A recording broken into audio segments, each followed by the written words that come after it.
On Monday, May 26, 2025, a significant announcement emerged from former President Donald Trump. He declared a full pardon for Scott Jenkins, the former sheriff of Virginia's Culpeper County. This move immediately sparked discussion and debate across the political spectrum. Presidential pardons often carry considerable weight and scrutiny. This particular pardon was no exception, given the context of Jenkins's recent conviction and sentencing. The timing, just as Jenkins was potentially facing imprisonment, added another layer to the unfolding story of executive clemency. The implications of this decision began to resonate quickly. Jenkins had been facing a severe penalty. He was sentenced to 10 years in federal prison. The sentence followed a federal bribery conviction that had captured local and national attention. In December 2024, a federal jury delivered a decisive verdict. They found Jenkins guilty on all 12 counts he faced. These counts included serious charges: conspiracy, fraud, and bribery. The charges were directly related to his 2023 re-election campaign, a campaign that ultimately proved unsuccessful, partly due to the looming prosecution. The conviction marked a dramatic downturn for a long-serving law enforcement official. The prosecution's case against Jenkins was detailed and specific. They asserted that Jenkins had accepted substantial cash bribes. The total amount was stated to be at least $72,000. In return for these payments, Jenkins allegedly misused the county's auxiliary sheriff's deputy program. He was accused of providing official badges and identification through this program. This was purportedly done without the individuals being properly trained or vetted.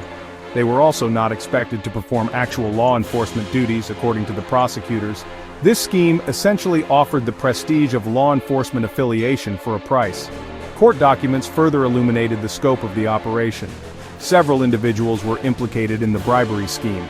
This included 3 co-defendants who were also charged in the case. Additionally, 2 undercover FBI agents had infiltrated the scheme. They too were promised official Culpeper County Sheriff's Office badges and identification. The promise was made under the premise that they would not need to undergo the standard training protocols, nor would they be required to fulfill any law enforcement responsibilities. This evidence painted a picture of a compromised system within the sheriff's office, directly implicating Jenkins in the exchange. Donald Trump did not merely announce the pardon, he provided a strong justification. In a statement released on his Truth Social platform, Trump characterized Jenkins in a very specific light. He called the former sheriff a victim. Trump attributed this victimization to what he described as an overzealous Biden Department of Justice. This framing immediately cast the pardon in a political light. It suggested that, in Trump's view, the prosecution itself was illegitimate. He further asserted that Jenkins doesn't deserve to spend a single day in jail, a clear and unequivocal defense of the former sheriff's character and actions, despite the jury's findings. Jenkins had been formally sentenced in March 2025. Following this sentencing, he had initiated the legal process of appeal.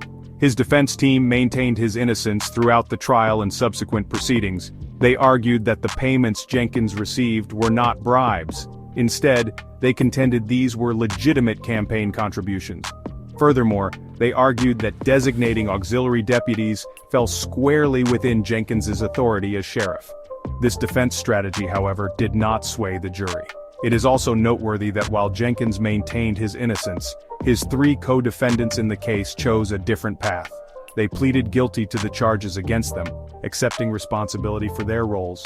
Scott Jenkins was a long-standing figure in Culpeper County law enforcement. He led the sheriff's office for over a decade. During this time, he successfully served 3 terms. His initial election victory came in 2011. He won twice as an independent candidate and once as a Republican. This long tenure suggested a significant level of local support over many years. However, his career faced an abrupt halt. He lost his re-election bid in 2023. This loss was widely attributed to the ongoing prosecution and the serious allegations that had surfaced against him, casting a shadow over his long service. The auxiliary sheriff's deputy program was at the heart of the controversy. Prosecutors argued it was exploited for personal gain. The idea that individuals could receive badges without proper training or vetting raised serious concerns. It suggested a potential devaluation of law enforcement credentials. It also posed questions about public safety and trust. If badges were being handed out in exchange for cash, it undermined the integrity of the entire office.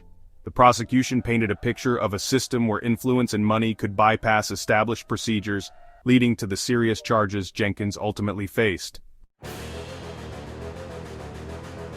Beyond criticizing the Department of Justice, Trump also took aim at the judiciary. He specifically accused the judge presiding over Jenkins's case. Trump alleged that the judge was politically motivated in handling the trial. This is a serious accusation against the impartiality of the legal system. He further claimed that this judge had improperly excluded exculpatory evidence. Such evidence, if true, could have potentially been favorable to Jenkins's defense. These criticisms from Trump sought to undermine the legitimacy of the entire legal process that led to Jenkins's conviction, portraying it as a flawed and biased affair. Scott Jenkins was not just any local sheriff. He was known for his strong conservative positions. These stances often placed him in the spotlight on various contentious issues. He was a vocal advocate for Second Amendment rights. He also took a firm line on immigration enforcement. Furthermore, he expressed skepticism and resistance towards public health mandates, particularly during the COVID-19 pandemic. These positions garnered him support among conservative circles. They also, at times, led to conflict with state-level authorities or differing political viewpoints within the community he served, making him a notable figure. One of Jenkins's most prominent actions occurred in December 2019. He declared Culpeper County a Second Amendment sanctuary. This declaration was a direct response to potential new state gun control laws in Virginia. Jenkins went further, vowing to deputize residents of the county. This was intended as a measure to counteract what he viewed as infringements on gun rights. Such a move was highly symbolic. It signaled a willingness to actively resist state policies he disagreed with. It also solidified his image as a staunch defender of conservative principles, particularly regarding firearm ownership. Months prior to the Second Amendment Sanctuary Declaration, Jenkins had another notable involvement. His office had a cooperation agreement with federal immigration authorities. This agreement allowed local police to assist in federal immigration enforcement. This policy led to a class action lawsuit filed by an illegal immigrant. The immigrant had been held at the request of federal immigration officers. Jenkins ultimately won this lawsuit. Later in 2020, Jenkins again demonstrated his independent streak. He publicly refused to enforce COVID-19 lockdown orders. These orders had been issued by then-Governor Ralph Northam, highlighting his consistent defiance. The path to the pardon involved a direct plea from Jenkins himself. In April 2025, he made a personal appeal for clemency. This appeal was delivered during a webinar. The webinar was hosted by the Constitutional Sheriffs and Peace Officers Association, a group known for its conservative leanings. During this plea, Jenkins stated that he lacked the necessary funds to continue his appeal process effectively. He also expressed a belief, or perhaps a hope, that former President Trump would intervene on his behalf. This public appeal set the stage for the pardon that would follow a month later.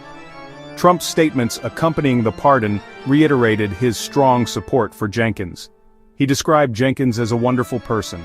He further claimed Jenkins was persecuted by the radical left. This language mirrored Trump's broader political rhetoric. It often frames legal challenges against conservative figures as politically motivated attacks. Trump also stated that Jenkins will not be going to jail tomorrow, but instead will have a wonderful and productive life. This offered a definitive and positive outlook for Jenkins, directly contrasting with the 10-year prison sentence he had been facing just hours before the pardon was announced. The pardon of Scott Jenkins carries several potential implications. It raises questions about the application of justice.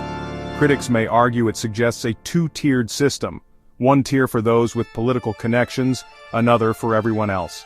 The decision could also fuel ongoing debates about the power of presidential pardons. Specifically, when and how this power should be exercised, especially in cases involving political allies. Public trust in the impartiality of the justice system might be affected. This is particularly true when pardons appear to override jury verdicts and judicial sentences in such a direct manner, especially when political motivations are alleged. Culpeper County, where Jenkins served, is a largely rural area. It has approximately 52,000 residents. The pardon's impact will undoubtedly be felt keenly at the local level. For some, it may be seen as a righteous intervention. For others, it might be viewed as an injustice. The pardon effectively nullifies a lengthy investigation and a jury's conviction. It introduces a complex new chapter in the story of Scott Jenkins. It also adds another controversial pardon to Donald Trump's presidential and post-presidential legacy, ensuring continued discussion and analysis of his use of this executive power.